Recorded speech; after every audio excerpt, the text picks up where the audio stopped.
Jasmine's final call for Kirk. Me or Rasheeda, choose now. Jasmine had been sitting in the corner of the bustling coffee shop for what felt like hours. The steam from her caramel macchiato curled up toward the ceiling, the rich scent filling the air, but none of it seemed to matter in this moment. She couldn't focus on anything, not the cup in front of her, not the muffled conversations of other patrons, and certainly not the playlist softly playing in the background. Her thoughts were consumed with one thing: Kirk. She had given him everything: her love, her trust, her vulnerability.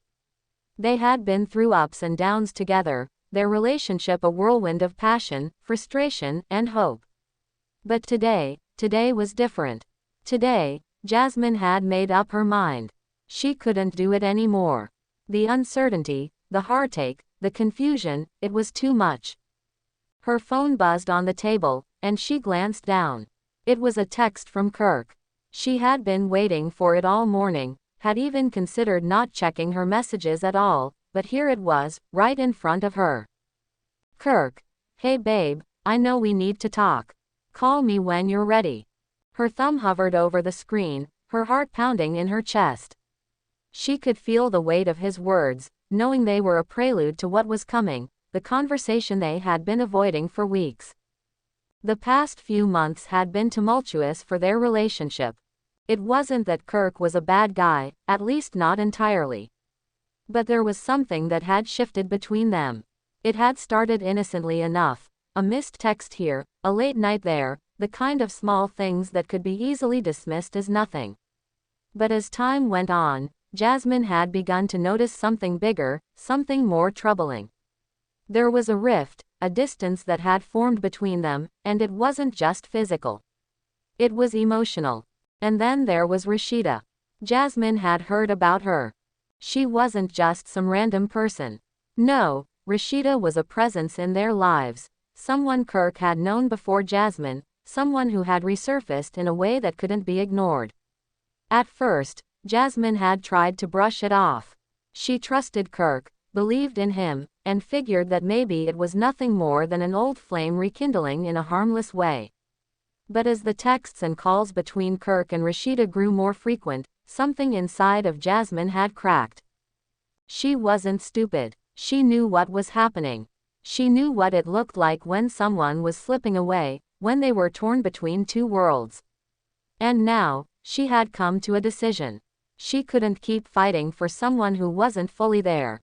Taking a deep breath, Jasmine dialed Kirk's number.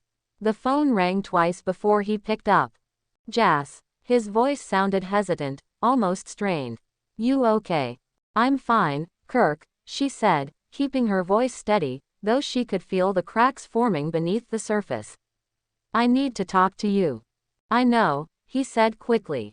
I've been thinking about this too. About us. Good, she replied, her voice firm. Because we need to have this conversation now. I can't keep doing this. There was a long pause on the other end, a silence that hung heavy in the air. She could almost hear the gears turning in his mind, trying to figure out where this was going. But Jasmine was done waiting. She had reached the point where she could no longer stand in the shadows of uncertainty, hoping for change that never came. I know things have been complicated, he said finally, his voice softer now. But you know how much you mean to me. You know I care about you, right? I know, Kirk, but that's not enough anymore. You've been distant. You've been distracted. And I can't pretend like everything's fine when I know it's not. Another pause. Jasmine could hear his breathing, a little heavier now, the tension evident in his voice. I'm not the only one who's been distracted, Jas, he said, his tone shifting, a little defensive now. You've been pulling away too. You're not the same as you were when we first got together. You've changed. Her grip on the phone tightened. I've changed because of you, Kirk. Because I've been trying to hold this relationship together, trying to trust you, trying to make us work. But I can't do it anymore. Not when you're out there talking to Rasheeda like it's nothing. You think I don't see it. You think I don't notice how much time you spend texting her or how often you go out to meet her. There was a sharp intake of breath on the other end, and she knew he had been caught off guard. Jas, it's not what you think. No, Kirk, it is exactly what I think. You've been seeing her behind my back, haven't you? You've been talking to her like you're not in a relationship with me.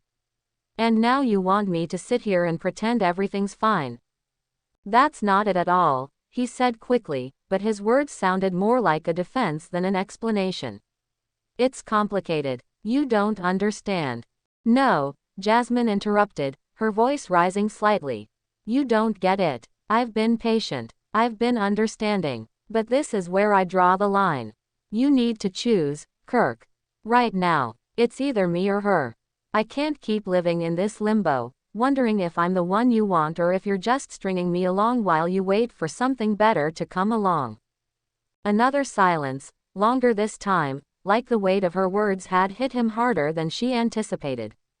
She could almost hear him thinking, weighing his options, considering his choices. You're asking me to choose between you and Rasheeda? He asked, his voice quieter now, almost resigned. Yes, she said firmly. Because if you can't make that decision, then I have to make it for you. I can't keep putting my heart on the line for someone who's not all in. I deserve more than that, Kirk. I deserve someone who chooses me without hesitation, without having to be asked.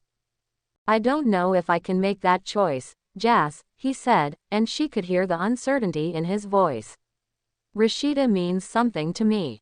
But so do you. Jasmine closed her eyes, feeling a pang of disappointment in her chest. She had known it would come to this. She had known that this was where things were headed, but hearing it from him, hearing him admit that he couldn't choose her, was still a blow. Then I guess you've made your choice, she said quietly, her voice shaking slightly but still holding strong. Because I'm not going to wait around for someone who can't decide. I'm done, Kirk. There was a long, agonizing silence on the other end.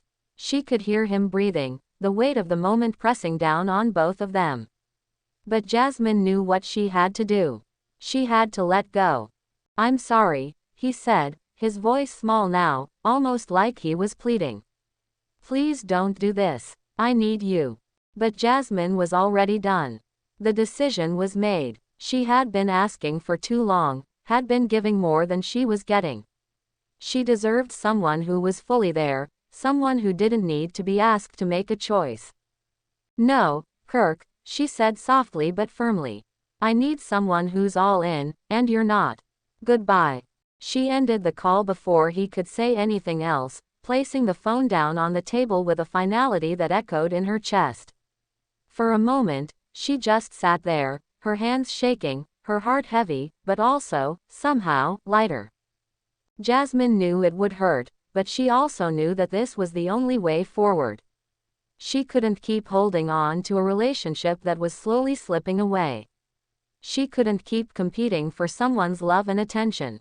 It was time for her to choose herself, to let go of the man who couldn't choose her. As she stood up from the table, her heart ached, but she felt a sense of clarity she hadn't felt in months. She was done waiting. She was done wondering. She had made the choice. Now, it was time for her to move forward. And as she walked out of the coffee shop, she knew that, for the first time in a long while, she was free.